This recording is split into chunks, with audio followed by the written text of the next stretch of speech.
جا کورش و سرنای جمونگ بو پخش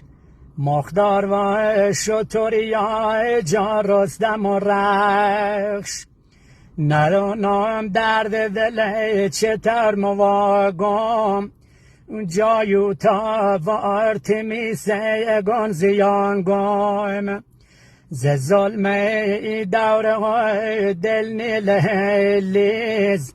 مترسم کم کم بگونه حضرت چنگیز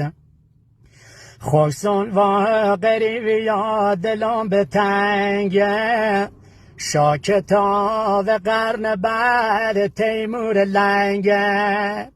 احترام به عقاید وظیفه انسان اما نجور که بوه توهین به ایران خوگله میرزا و یشیر سختی اخیر دن صدام حسین مرام تختی